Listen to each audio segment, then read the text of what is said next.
Weeks had passed since the incident at the mall, and the tension gripped both the wizarding and muggle worlds began to ease. Life seemed to settle back into a semblance of normalcy.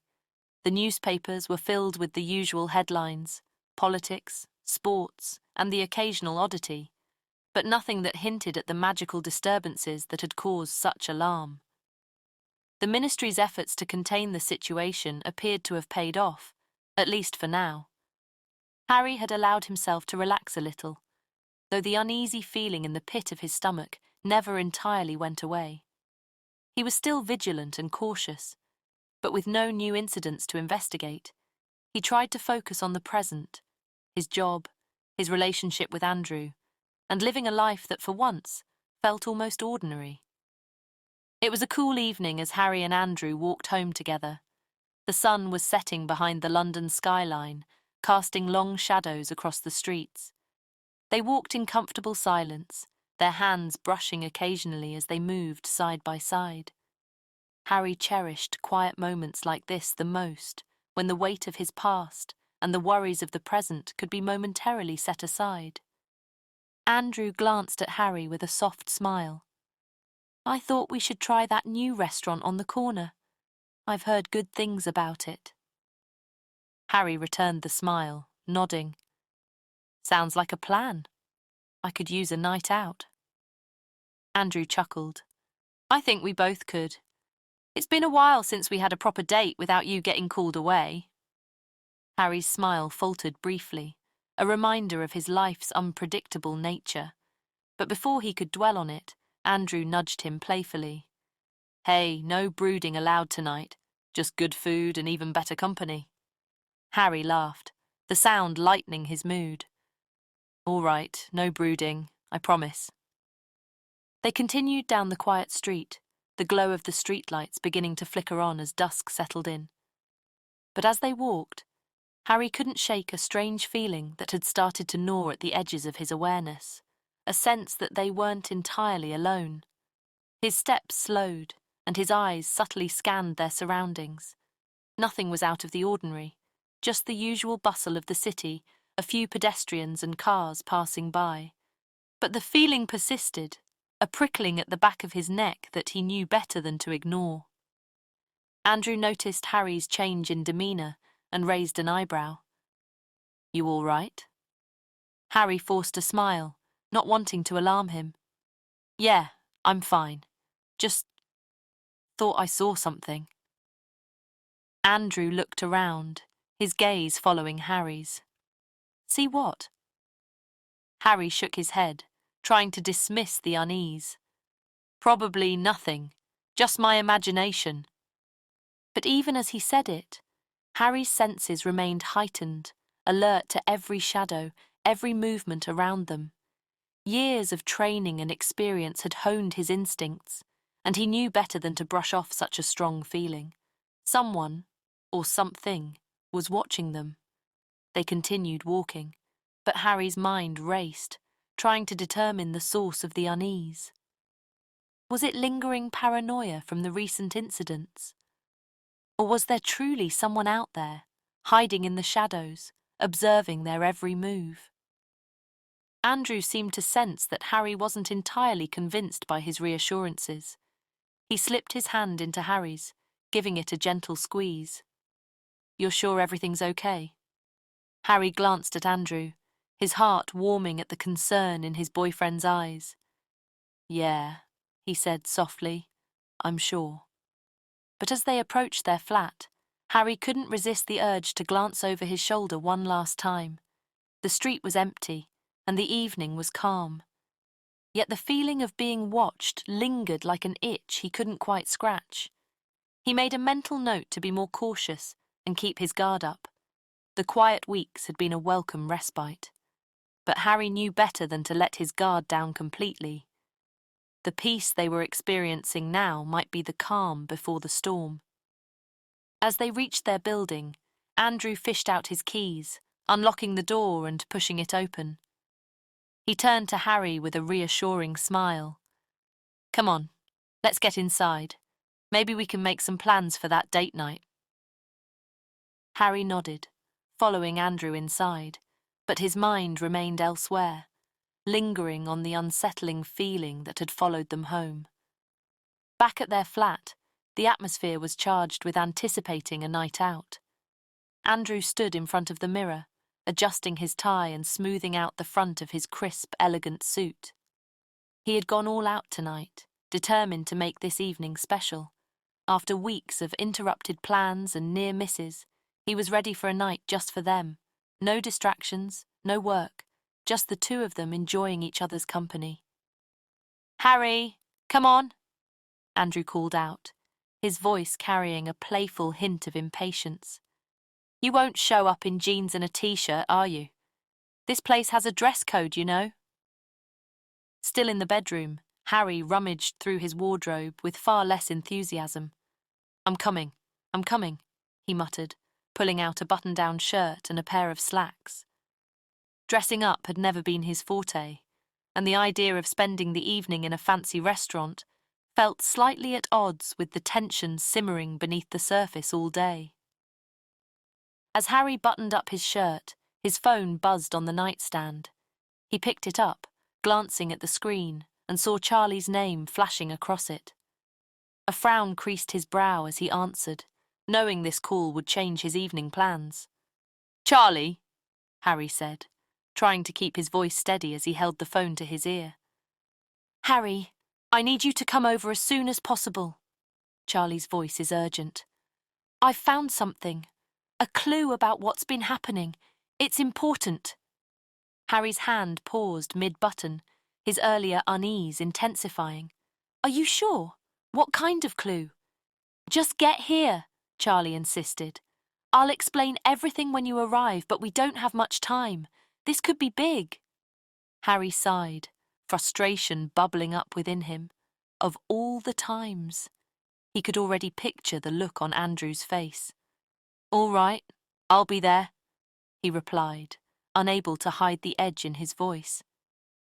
As he ended the call, Harry ran a hand through his hair, feeling the weight of the situation settle over him. He knew he couldn't ignore this. Whatever Charlie had found could be crucial, but the timing couldn't have been worse. He walked back into the living room, where Andrew was adjusting his cufflinks. Andrew smiled small as he admired his reflection. When Andrew turned to face Harry, his smile faded slightly at the sight of Harry's expression. "Let me guess," Andrew said, trying to keep his tone light, though Harry could hear the underlying disappointment. "Work?" Harry nodded, slipping his phone into his pocket. "I'm sorry, Andrew. That was Charlie. He's found something, a clue about the incidents. I need to go."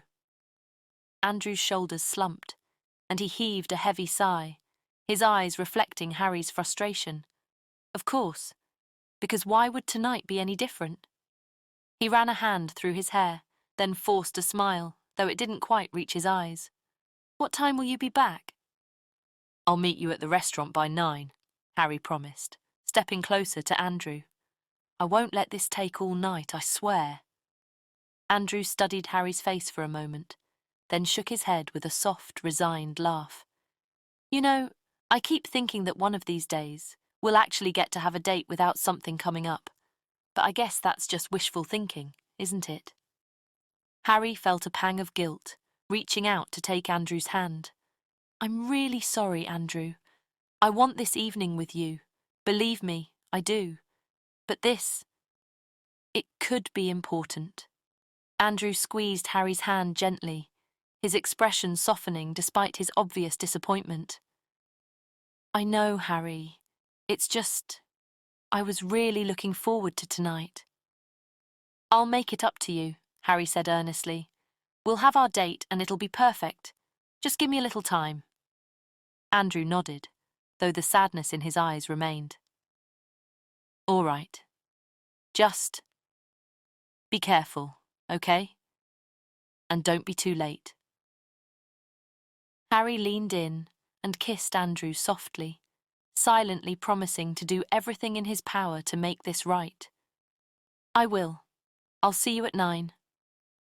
With one last regretful glance, Harry grabbed his coat and headed for the door, his mind already racing with what Charlie might have discovered, As the door closed behind him, he couldn't help but feel the widening gap between his two worlds, the life he wanted to share with Andrew, and the responsibilities he could never escape.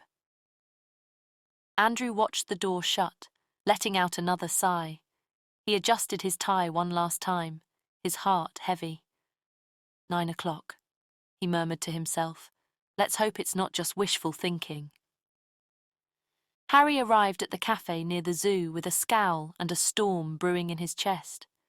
The air was crisp with the early night, and the cafe was quiet, save for a few scattered patrons nursing their evening drinks.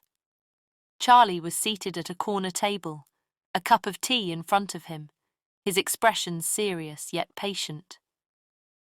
As Harry approached, Charlie looked up, immediately recognizing the tension in his old friend's posture. He didn't say anything at first, just nodded a greeting and motioned for Harry to sit. But Harry didn't sit. He stood there, arms crossed, his frustration evident in every line of his body. "Charlie," Harry began, his voice tight, "this had better be worth it." Charlie met Harry's gaze calmly, understanding the unspoken weight of that statement. He knew he was interrupting something important, something personal, but the stakes were too high for him to hold back. "I get it, Harry," Charlie said quietly, his tone even.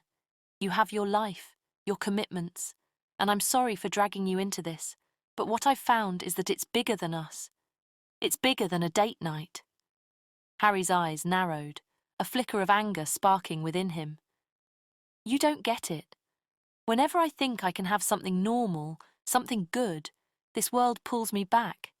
And you know what? I'm sick of it."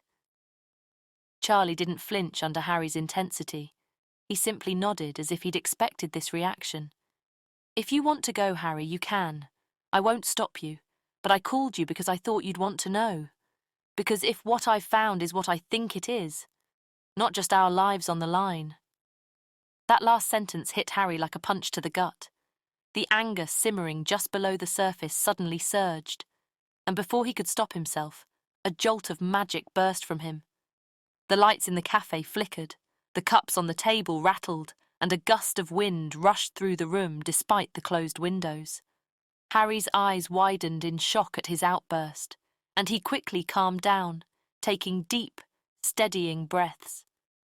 The other patrons in the cafe looked around in confusion, but the moment passed quickly, and they returned to their conversations, chalking it up to a power surge or a draft.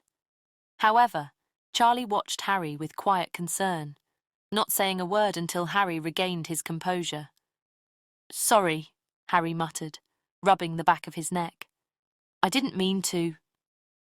Charlie shook his head, a small, understanding smile on his lips. "No need to apologize. We've all been there." Harry finally sank into the chair across from Charlie, the anger in his eyes giving way to something else. Exhaustion, perhaps, or the weight of too many responsibilities. He took a long breath, looking at Charlie with frustration and resignation. "All right," Harry said, his voice more measured now. "What did you find?" Charlie reached into his coat pocket and pulled out a small, weathered piece of parchment, sliding it across the table to Harry. The parchment was old, the edges frayed, and it bore strange, cryptic symbols that Harry didn't recognize at first glance. "I found this hidden near the enclosure where the first incident happened," Charlie explained. "It's some kind of spellwork, though I've never seen it. The symbols are ancient, older than anything we learned at Hogwarts. I had to do some digging to even start translating it." Harry picked up the parchment, studying the symbols closely. A faint, almost imperceptible energy seemed to hum from the paper, tingling against his fingertips as he examined it. Whatever this was, it was powerful and dangerous. "What does it say?" Harry asked, not taking his eyes off the parchment. Charlie leaned forward, lowering his voice. "It's a binding spell, but it's been twisted. The original purpose was likely to conceal or protect something, but this version has been altered to weaken magical barriers. It's designed to erode the separation between our world and the Muggle one." little by little. Harry's heart skipped a beat as the implications hit him. So this is what's causing the incidents. Someone's using this to chip away at the statute of secrecy. Charlie nodded gravely. It seems that way. And if they keep at it, the barriers will eventually collapse. Magic will start leaking into the Muggle world uncontrollably. We've seen the beginnings of it already. But this is just the start. Harry felt a chill run down his spine. The potential for chaos, no, for outright disaster, was staggering. Whoever was behind this wasn't just playing games. They were orchestrating something far more dangerous, intent on blurring the lines between the two worlds. "So what do we do?" Harry asked, his earlier frustration now replaced with determination. Charlie met Harry's gaze, his expression serious. "We find who's doing this, and we stop them, before it's too late." Even as the weight of responsibility pressed down on him, another thought of Harry pierced through the fog of urgency. Andrew. The promise he'd made to meet him at 9. He glanced at his watch. 8:45. Time was slipping away fast. "Charlie," Harry said, standing up quickly and sliding the parchment back to him. "We'll figure this out, I promise. But right now, I need to go. I've got someone waiting for me and I can't let him down." Charlie looked up, understanding dawning in his eyes. He nodded, pocketing the parchment. "Go. We'll pick this up later. You deserve a night for yourself, Harry. I'll keep digging into this." Harry gave him a grateful smile, the tension in his shoulders easing slightly. "Thanks, Charlie. I'll be in touch tomorrow." With that, Harry turned and went to the door, his steps quickening as he left the cafe. The cool night air hit him as he exited, a reminder that the world outside still held the potential for normalcy, for moments of peace amidst the chaos.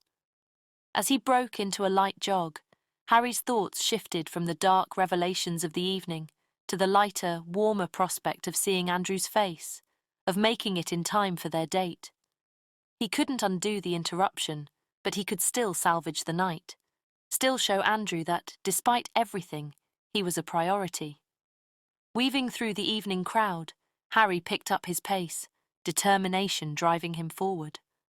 The world might be on the verge of unraveling, but for tonight, just a few hours, Harry was determined to hold on to something good. He glanced at his watch again. 8:53. He could make it. With one final burst of speed, Harry dashed through the streets, his destination clear in his mind. A table for two, a night of laughter and connection, and most importantly, the chance to keep a promise to the person who mattered most to him right now.